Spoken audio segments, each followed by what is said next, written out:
special about Monument, Kansas. My dad grew up here. This is his hometown when he was a kid. And I've only been here, I've drove through here a couple times in the semi. I've only been here one time though.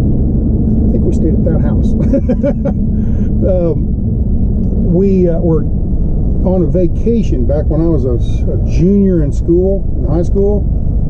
And now here's the old schoolhouse right here. And anyway, I thought we'd swing by and check the my dad's old farm, old house he grew up in. You'll be surprised. You'll be surprised. I got to get my bearings here and look on a map and try to figure out where to go. But right here, what's it say on the roof up there? Monument Consolidated Schools. That's it. That's where my dad went to school right there.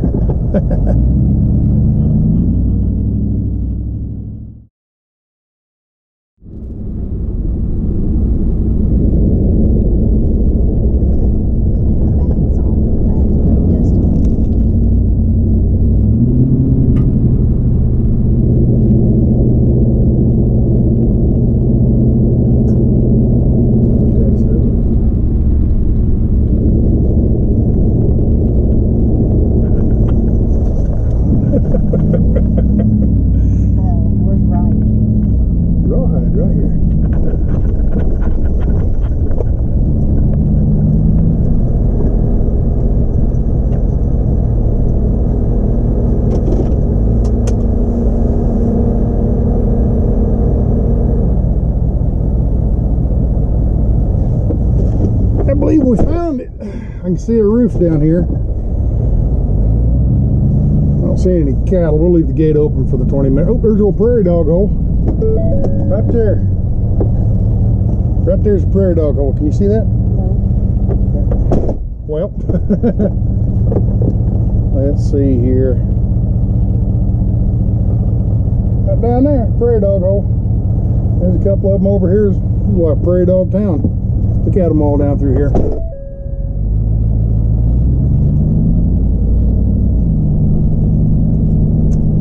When you're doing your prairie dogs, or when you're riding the horses, you got to be careful with prairie dog holes. break a horse's leg real easy. See the electric fence over here? Make sure we don't run into an electric fence.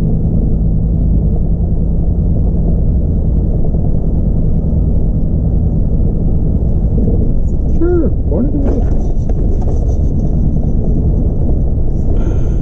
try not to hit anything. Ain't nothing out here to hit. Just don't want to go in a hole or something. It's a long walk back to town. What would you guess so far? What about 12-15 miles altogether? We're about 10 miles south and about 3 miles west. Oh, there goes a ground squirrel. The little ground squirrel. Can you see it yet? The roof over here? So let's see here. Oh, I know that's electric fence. Oh, right here. I can go around it. No, we can't. There's another fence over there. Well, we're going to have to open this up somehow.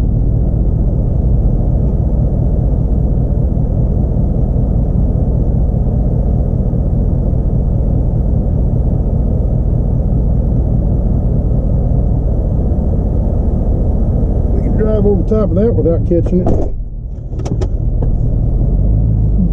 Drive gently.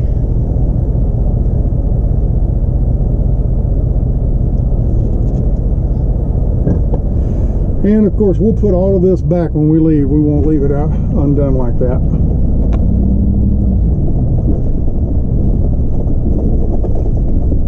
I don't think that was electrified anyway. There's a big old prairie dog hole. How big that one is.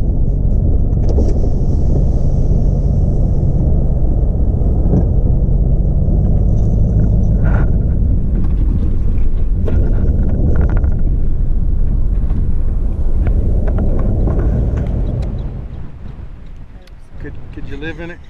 Could you live in that? Many moons ago.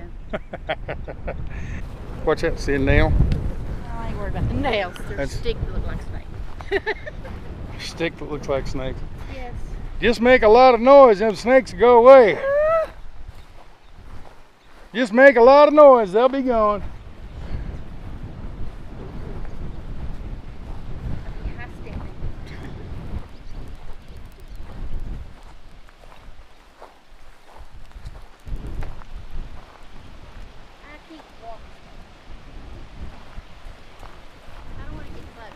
All right, get up on the concrete. You don't have to worry about them.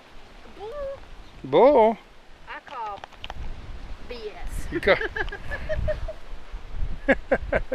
Hey, look at this. There's coyote balls. That's a coyote ball plant. Go over and see if there's any snakes in there. She's over worried about the snakes, but there are a lot of rattlesnakes out here. A lot of rattlesnakes out in this part of the country. You just make a lot of noise and they go run and hide. They don't want to have anything to do with you anymore than you want to have anything to do with them. But you just don't step over rocks or something. You go around to make sure you don't like step around on top of them. But here's the front door. I'm sorry if it's windy. I've got the best mic muff I got available right now. This is the front door, and my dad, I would hear stories about 1 year the snow was so deep, it was all the way up to here. It was all the way up to the roof or the door, and they couldn't open the door because of so much snow. And my dad's older brother, my Uncle Larry, he had to crawl out that window up there to get out, to come out and shovel the snow out of the way. But man, it's look at the walls, how thick they are. I don't want to get too close to any of this stuff. See, the floor on the inside's all falling apart, and I'm not going inside there. But anyway, the walls are all the way that thick. That's what, about 2 foot thick. It's limestone, and there's all this marks and etchings and stuff in the stone and everything. It's quite a house. The thing about it, this house will be here hundreds of years from now. Now the roof might be gone and the wood will be all rotted, but this right here, I'm telling you, one of these days, there will be archaeologists out here studying the old ancient pioneers that came out here, and this will probably be an ancient, what will be considered then an ancient site. I'm not sure when this house was built. I'll ask my mom and dad, and I'll put it right here when it was built. But I know they lived out here in the 50s. I think they left here in '57 and moved back to eastern Kansas. But what you looking for? Snakes. Sure is. Flapping over there too, so time to go. Yep, snake skins. Time to go. Yeah, there is. Sure as heck. There's a snake skin right over there. Yep. So just make a lot of noise, they'll leave. Just don't step over anything.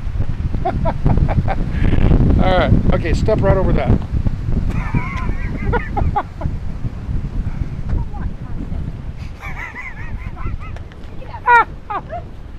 I bet her so paranoid about snakes. Yeah, it is windy though. It is very windy. There's probably a 30 mile an hour solid wind around here. Now imagine this is 1955 and there's a blizzard and it's 10 degrees outside. You got 5-6 feet of snow out here drifted up into the house, and there ain't a tree. Well, there's these trees here, these cottonwoods. They weren't here apparently back then. Let me find a place. I don't want to walk in the wrong spot here. We'll go around and show you. There's a tree over here I remember Dad telling me about. This old cottonwood back here. I don't think it's this one here by the house, but it was that one down there. That was about the only tree around, I think, back then. And there's a story my dad told me about him and his uncle, or him and his brother. Larry used to torment the hell out of Dad, I guess. And finally, Dad had enough of it. And he went in and he got the .22 rifle and a whole box of shells. And he went after Larry, going to shoot him. So Larry went around and hid behind that big old tree. And my dad sat up on the porch and he unloaded a whole box of shells into that tree trying to kill him. And I guess my grandma, Ethel, she was so afraid to do anything until as soon as he ran out of ammunition, though, he got a ass whooping. So, oh Lord, come on down here, hon. Come on down. No, I'm not going down there. Just on flat ground, you're fine. So, but anyway, there's other stories. Let me think of one. Oh, my Uncle Larry, the older brother, he got bit by a rattlesnake, and my grandpa burned up 2 motors getting him into town to save him, getting him to the hospital. Yeah, he apparently they burned up the engine on one of their cars, and they stopped one of the farmhouses on the way into town. They stopped in there and borrowed a car, and they didn't have any gas in it, so they went over and got some what's called white gas. White gas is kind of like what's that? No, white gas is like I can't think of it right now. They make kerosene, like kerosene. I guess white gas is another name for kerosene, or it's very similar. Anyway, they put that in the car and got that car halfway to town. It burned up. So anyway, but they saved him. He's still alive. My Uncle Larry, he lives out in California now. He's out there on the coast. But yeah, this is it. There's an old windmill. You can't really see it hardly, and I'm not going to go down there. But there's about behind the big tree over here. You can see a windmill, and it goes up to the top up here. It's leaned over and broke over. But there's the back door. Going out, I guess when you go in there, that was the kitchen, and the front was the living room, and then upstairs was bedroom. And I don't know. I've never been in that house. I've looked in the windows, and that's as much as I've ever done. Now, I don't know if there's a lot more fencing out here than I thought. But if you look down here, there's this wash, and actually it's wet right now. Usually it's dry, I think. There you go. There's a big old hole for a prairie dog. Goes all the way down in there. Anyway, that wash down here, if you follow it all the way around, see that rock outcropping down there? I remember Dad and I, we walked down there back when I was, it was been about 80, 81, right along in there. We went down there, and Dad was showing me all the arrowheads.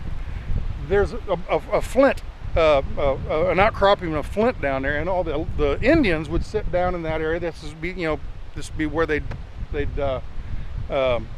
have all their teepees set up and everything, their camp, and they'd sit down there and they'd make arrowheads. And as you're making arrowheads, you might make a mistake and chip off, and it's lopsided, so it won't fly right. Well, they just throw them away and start with another one.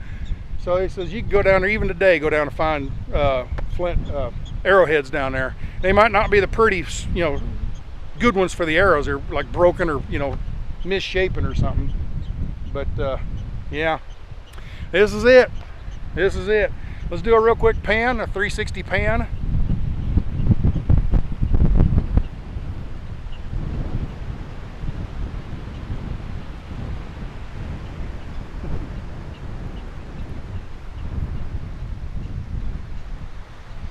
Just open nothingness.